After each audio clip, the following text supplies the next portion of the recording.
บายดีคุณสบายดีสบายดีต้นเสาอยู่ต้นสวยๆเลยเป็นเลยผมกับข้าวเจ้าวันนี้เราเขาไปดูผักน้องกำลังเตรียมเครื่องเตรียมไปเลี้ยงเวลาเป็นโมงบ่ายจะเตรียมวันที่เรียบร้อยมีแต่ยังซื้อสารหน่อยสารแบบไรแต่เมื่อคืน2 หน่วยเลย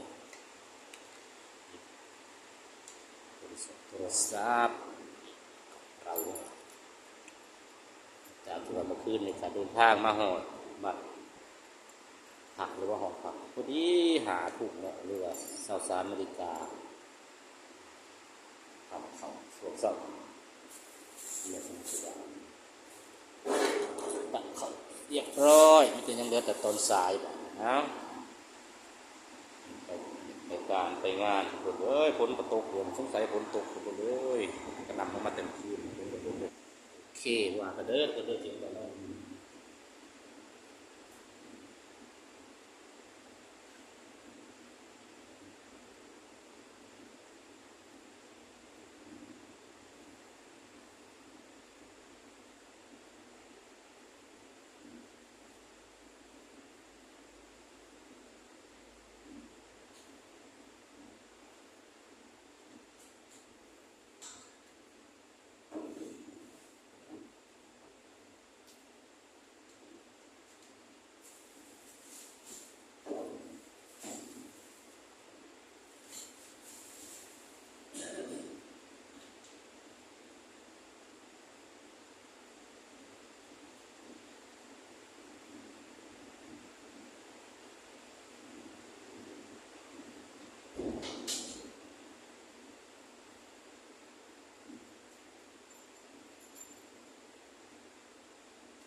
ฝนสักทีจ้า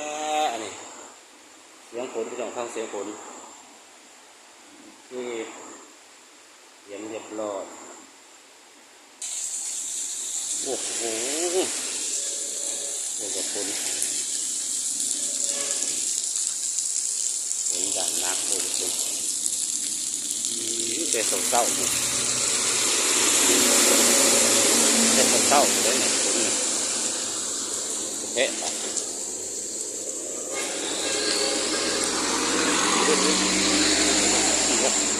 พี่เดียว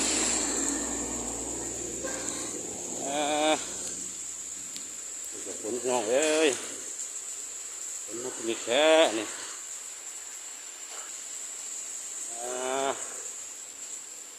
โอเคอึ๊บโอ้โห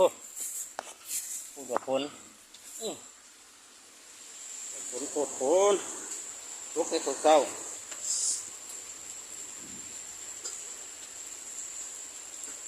ก้อนเจ้งเลยทุกตี3หัวเลยเนี่ยเป็นจังไดเด้เนาะทางบ้านอายุลูกสุดท้ายของฤดูกาลบ่พี่น้องมีเรื่องใดแบบฝนจะแก่ฝนเลยเป็นสายเดนทุกคนเลย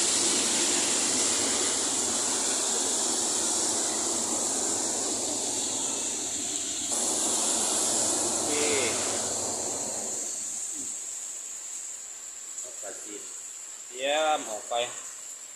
เดินจอดรถไปแล้วหรือไปมองกันล้านจอดรถเดี๋ยวไปเตรียมโลกตากระบวนน้องเบียดเจ้ามาหรือประจักษ์จะอยู่เริ่มมีแสงค่ะโอ้ยจะอยู่เริ่มมีแสงแล้ว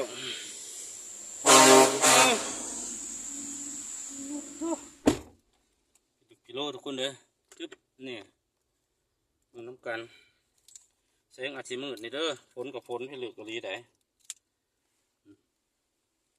เต็มจอเลยทุกคนจอเลยโอเค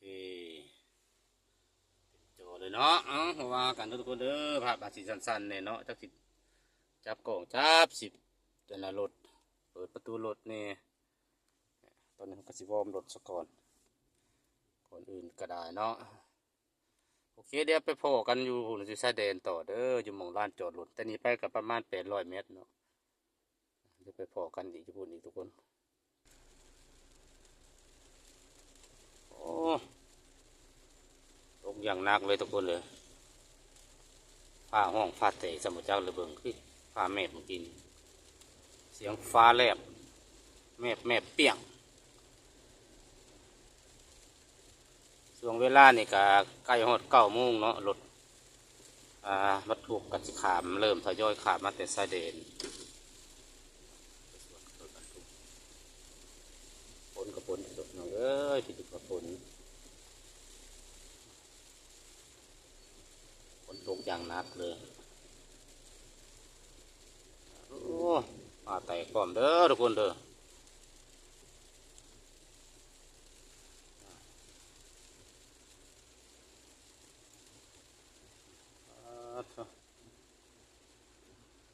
มันลายแต่เหมือนไปโอเคเอากะจีจับพวกมาไล่ขาหนึ่งกะจี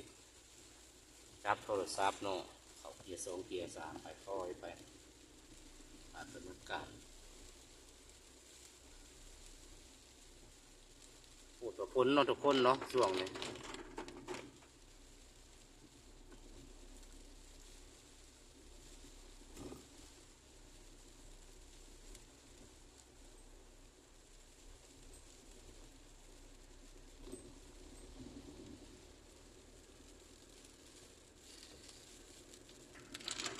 มาแล้ว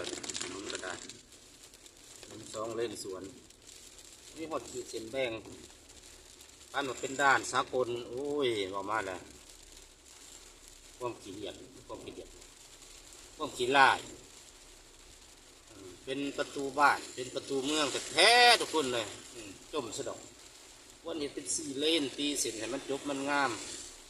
สินค้าออกแต่ละมือเด้เป็นเงินหมุนเวียนเท่าไรล้านเท่าไรตื่น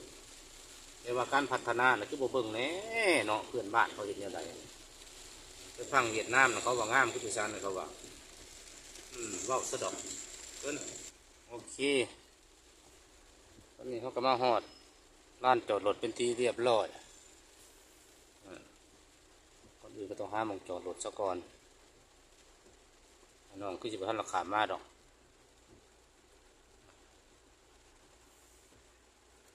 กับบางเครือกับจากบุญอยู่ทุกคนเลย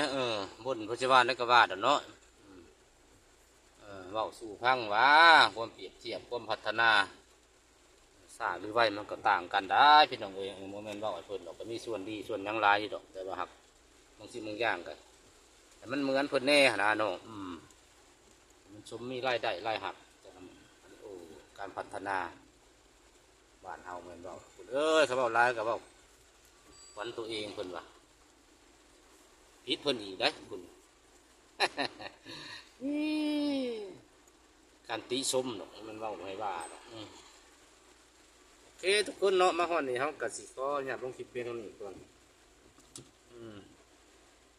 มันพัฒนาที่มองบ่เห็นนี่แหละทั้งนอกฟ้าแม่ฟ้าแตกอยู่เด้อทุกคนเด้อขออนุญาตลงคลิปเพียงเท่านี้ก่อนคลิปภาพอาจสิบ่ชัดเจนปานใดเนาะถ่ายอยู่ในกระจกรถน่ะเดี๋ยวสิเบิ่งโอ้อันนี้